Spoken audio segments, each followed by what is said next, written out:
Hey everyone, it's Ivan, kitbatcher.com, out here with my posse, Tiny and Knuckles. Wait, I think you're Tiny and you're Knuckles. I'll take Knuckles. Whatever. Either way, we're out here for gun review, and today we're talking about this guy right here, which is the Glock 44. For those of you that are unfamiliar with Glock's amazing naming conventions, the Glock 44, as you would think, is chambered in .22 long rifle. Why they do that stuff, I do not know. But basically, it is like size-wise about a Glock 19. And this piece right here, again, this one is made to where you, maybe I'm not going to get that off, but basically this adapter here goes on so that you can actually thread a suppressor on. I think the threads are some sort of European something or other, where Glocks are made over in like Austria. And I don't remember what the thread pitch is, but you have to use an adapter to actually get 1/2x28 for all of your suppressors, to include this one right here, which is the Erector 22. So again, size-wise and functionality, basically a Glock 19, but chambered in .22 and named Glock 44. So here we are. I will let my boys tell you their impressions and use with it. I really like this pistol. It's fun to just shoot around. The ammo's really cheap and stuff, and it has like no recoil, so you can just like shoot it and shoot it and shoot it round after round after round.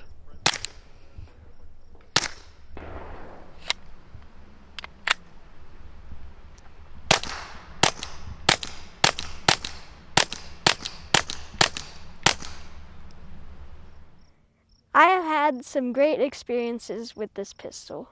It's light, it's easy to handle, it has low recoil, which makes it amazing for me because I am not very good at handling other pistols. But overall, it's just a good pistol, and I love training with it, and yeah, it's a great pistol.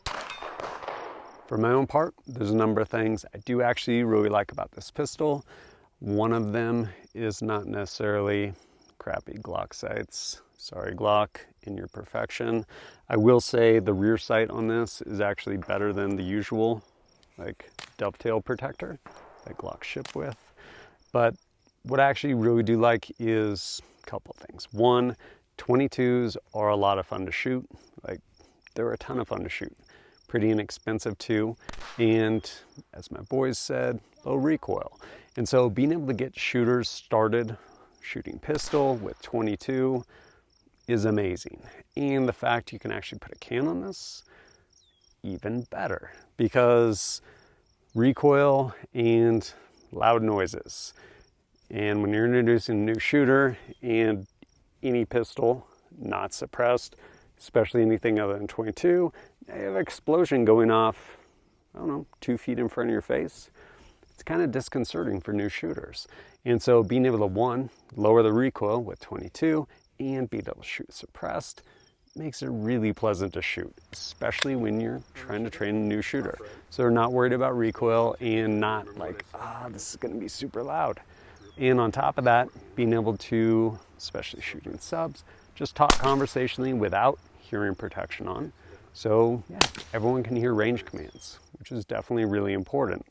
And the other thing that I do like is it's a Glock 19. So size-wise, it being a Glock 19, holsters, lights, any of that stuff, it's all compatible. So it creates a really cheap training analog to your other pistol if you're shooting something Glock 19 sized. Or for that matter, even a Glock 17, especially if you have some sort of holster that actually indexes like off a light or something like that. Again, you can still use it. This particular pistol actually got sent out by my friends over at Shooting Surplus, probably coming up on like 2 years ago now, and if not 3. It is a ton of fun. We have put a ton of rounds through this thing between my boys as well as other friends and stuff, and it keeps chugging along, which I do appreciate the fact that it's a pretty reliable 22. I say pretty reliable. When you get into 22 ammo, kind of the Wild West, like there's some really cheap stuff, but largely this thing will choke down pretty much anything you put in it. There's one thing I would actually like changed on this is I wish it actually came with like an MOS plate. I would really like to just mount an optic on here. And while there's definitely value for new shooters, like learning how to use iron sights, if your end goal is to make capable shooters, that's a much shorter timeline using a dot. Less things to focus on, like, hey, look at your target, when the dot's on it, press the trigger. So you can worry about all of the other things, whether it's grip, stance, trigger control, all those things, and leave out like working on different focal planes, which you have to do with iron sights. But alas, it is not that way. Oh well. How accurate is the Glock 44? I don't know. I went out, shot a number of groups with some different loads, and here's what I got. For accuracy, going to be shooting at these. Put just this as a point of reference for aiming. Going to shoot it with a can. Is it more accurate without a can or with the flush, not threaded barrel? Don't know. Don't really care. I like shooting suppressed. So I'm going to shoot this at 10 yards, probably 10 shot groups from a bag, see what I get. Initially shooting some Gemtech subsonic. Let's do this.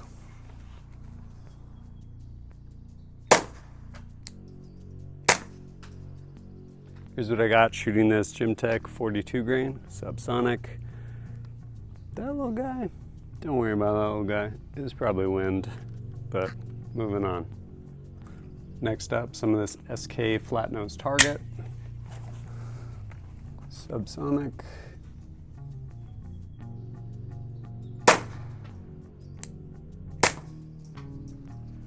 I actually just looked at the front of my can. I was like, did I have a baffle strike? That was terrible. I don't know. We'll see if my next one's this bad. It might not have been the ammo. It probably wasn't. But moving on. Next, I have some of this Winchester 42 grain subsonic hollow point. See how it does.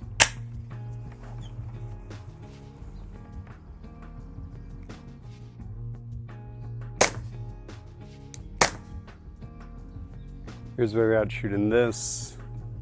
It did better, or I did better than that SK, but moving on. Now some of this Browning Pro 22 subsonic 40 grain. Didn't know it was a thing. Apparently it is. See how we can do with it.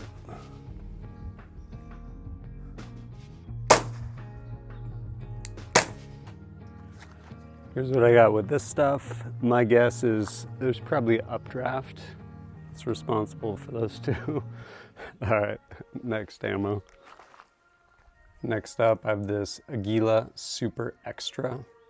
Apparently it is extra super. Don't know. 40 grain supersonic. Let's see what we can get.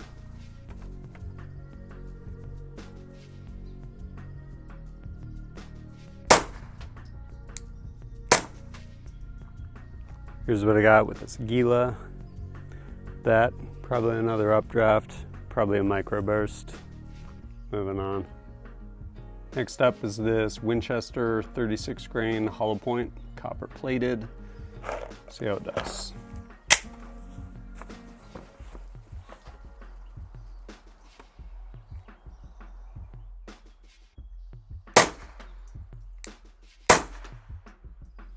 And right here, this is what I got shooting this Winchester. Moving on to the last one. And last up is the CCI Mini Mags 40 grain high velocity.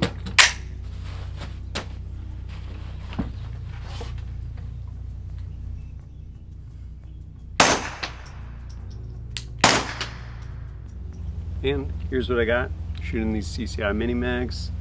Wind definitely gusting left to right a little bit, but that's what I got out here. And now that it's like 10 minutes past sunset, time to tear down and get out of here. I'm not the best pistol shot. I'm sure someone else could do better, but that's what I got out there that day with those different loads. Pistol itself weighs about 15 ounces and 4-inch barrel. Price-wise, anywhere from about $380 to like $420, depending on where you find it. And if it comes with like the regular like flush barrel or with the threaded barrel. Overall, rad little pistol for the aforementioned reasons.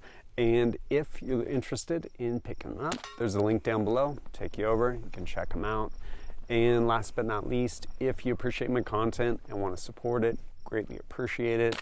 Whether it's liking and sharing videos or supporting me directly through Patreon and Utreon.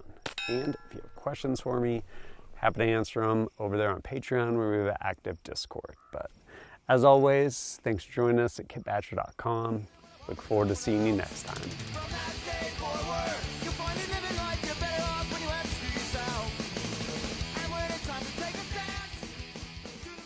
Here we go. Ready? Bless you. Like I held that in before. Okay. Here we go. Overall, pretty rad little pistol. Definitely tons of fun to shoot with little people. Little people. Come on, let's finish this. Let's finish this. Say that though. You should say that.